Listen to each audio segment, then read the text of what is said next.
Hi, Mike. Hi, Colm. How are you? I'm all right. Where are you? I am in upstate New York. Ah, excellent. So you're suffering Yes. just like us. So I'm in Stratford, Well, Ontario. yeah, right. It's actually been unseasonably warm here. Has it been for you guys? You know what? Yes, but I just got back from holiday in Maui, so unseasonably warm don't mean crap to me. Right. I can Yeah, understand that. it's 1 degree and there's no snow yet, but I live in Right. hope, or at least the children do. So. Right. Well, for us, we're not complaining just yet. So, but yeah, I'm definitely in the northern quadrant of things. So I'll be right there with you. Well, I just talked to somebody from Florida, and I thought, really, don't gloat. Right. Well, let's talk a little bit about Painkillers, if you don't mind. Sure thing. I'll start with my most boring question, and then we'll get to some interesting ones. How's that sound? Okay. All right. So first off, just for people who aren't familiar with the film, tell us a little bit about it and your character in it. That's not the most boring. That's kind of interesting. All right. The film is about a group of soldiers who return from Afghanistan, and they're clearly experiencing some kind of PTSD, and they are placed in my clinic. Dr. Troutman is my character, and I'm tasked with not only bringing them back to some kind of good health, never mind full health, but bring them back both mentally and physically and find out what the hell went wrong with their mission, which, apparently went very wrong under mysterious circumstances. And so consequently, we start with that as our premise, and my character is the head of this particular clinic where they're all, stationed. Mm-hmm. Now, so here's what I'm curious about. Watching the film, your character has sort of, let's say, a lot of secrets. I don't want to give any spoilers, but let's say your character has a lot of secrets, and I think that's obvious fairly early on. But you sort of have a bit of a dual nature. When you're filming, does it get challenging to kind of keep track of where you're at in the development of the character? You know what? It can, but the way, Peter Winter's a terrific director, and he's very efficient and effective. And what we kind of did was we were shooting more or less in chronological order, which is a really weird accident. It doesn't very often happen. So that in this instance, it evolved pretty much as it was evolving. And, layers could be peeled back and revealed as we went. And so, which I really liked, because sometimes you have to look and go, am I delightful or dangerous today? What am I supposed to do? Actually, we'd like you to be both. It's a complicated character. And so the way we did it actually worked a little bit more organically than usual. Sure. Now, one of the things that the film sort of reminded me, in some ways, of a stage play, because it's sort of in this very limited, kind of set. There's only a few different kind of scenes, and you worked with Tom O'Pennicott in almost every scene. Did you guys get to develop like a good working relationship? We did. I mean, we started with a very respectful, engagement. I knew he was good. I thought he was perfect for the part. He seems to think, thought highly of me. So we did a mutual admiration society. And and we had really good stuff to do together, So you really, there's no time to do much other than we can, share a lunch or grab a drink at some point just to, create a kind of instant intimacy, which actors on sets always do. And though they very often end up sleeping together and marrying, Tamo and I didn't go quite that far, but the idea is the same. You're instantly thrown into a location you may be unfamiliar with. The only thing you've really got to do and have time to do is the job. And so we set right to it. And as I said, because Peter was so efficient at it, we had a lot of big scenes to do, and there's a lot to say. But what we have to say is very important. It's important that we only reveal so much at every stage.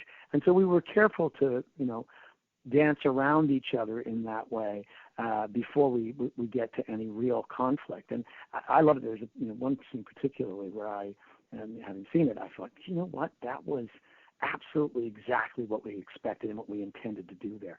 And as is always the case in these circumstances, you got limited film, limited time, limited money. Mm-hmm. Speaking of which, obviously this is a film with a more limited budget, but you've also done these huge hundreds of millions of dollars special effects blockbusters. As an actor, is there a difference in it beyond the budget? Is there something that feels different for you about it, or is it, you go in and you do your work and that's the day? Generally speaking, it's the lunches. You can always tell. The $250 million picture, bigger crews, more unions. They got to please people. They're dipping the strawberries in white chocolate. You're on another level. Right. You're in a parking lot in Calgary in the middle of the winter. It's kind of grab what you can and get yourself warm. Right. That's basically the only difference. For Okay. us, we're usually saying yes to all of these projects because they're interesting parts, because they are well written or there's interesting people to work with. One of the things that does happen to advantage in these smaller pictures is there's just less waiting. You can take 6 months to make a Spider-Man 2. And you're in, you're out, you drop by for a few days, you leave, you do something else, you come back. And it's sustained over as long as it takes to make those things, which can be years.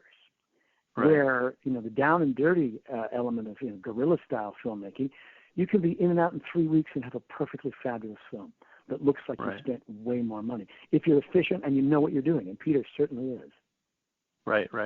Now,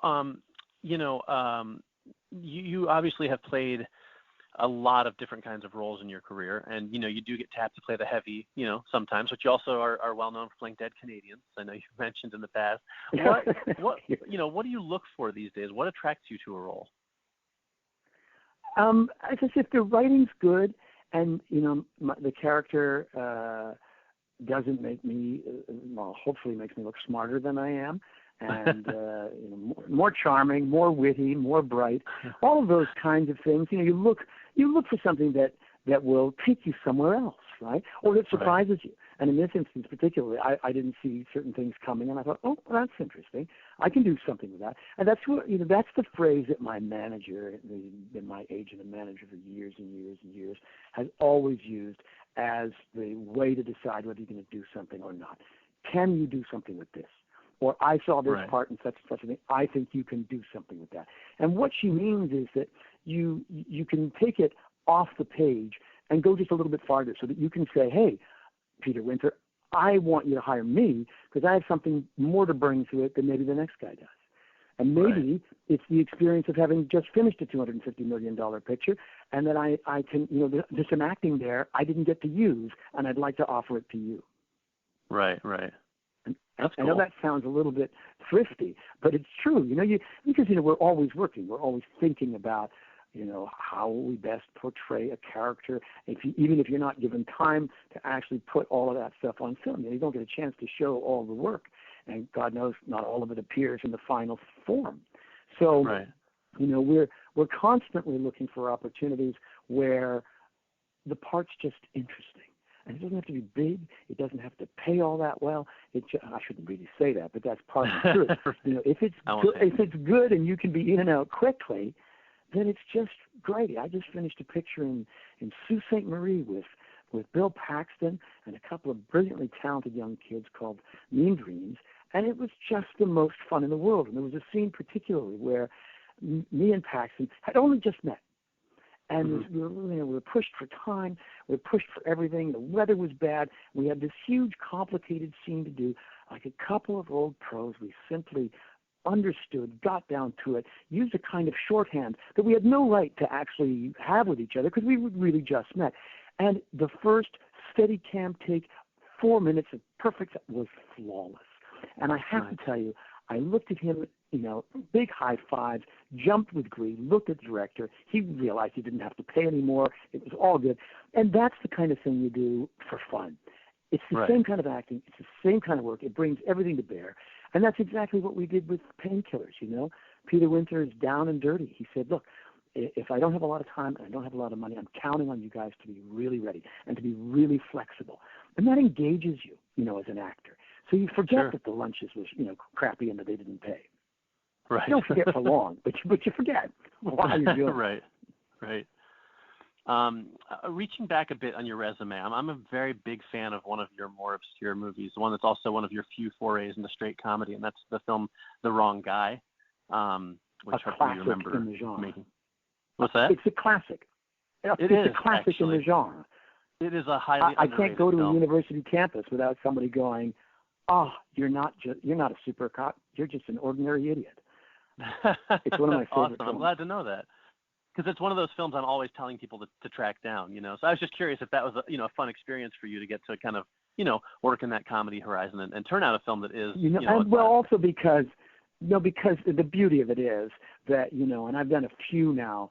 I really have done a few with Jennifer Tilly. That was the first one. We've done like 3 so far. But to be able to trust that she and Dave Foley would be funny, and I just had to be straight. And right. How funny is it now when the guy down in the basement hands me an Iranian passport? I mean, that shit just gets funnier as the years go by. Yep. I said Swiss passports. and I get to be the straight guy. I mean, the character, I insisted not have a name. In my chair, on those director's chairs as we stand by for action, it just said T Killer, which T stands for The Killer. Right. I just thought it was the most fun in the world. And I'm waiting and longing for them to redo it and reissue it with some of the deleted scenes, because there's some funny stuff that didn't make it in the final. Because I don't know if you knew or were following the Hollywood lore at the time, but the arm of Disney or Paramount or whatever it is that we were working under kind of collapsed on its own weight as we were filming, and we kind of got orphaned. And and that was as we went into post-production, and so there wasn't as much support and push for it. So it ended up being, having to be slightly cult-like. But it's a terrific picture, and I think very funny, and I loved being part of it. If they were going to do Wrong Guy too, I keep telling people, I said, look, it's like The Fugitive, only Harrison Ford's a complete idiot. He's on the run, but no one's actually chasing him. Right. And whenever I meet somebody who's in on this, I go, Jones. Enema Bag Jones. I mean, that stuff is just, it works. Yeah, it does. Hands.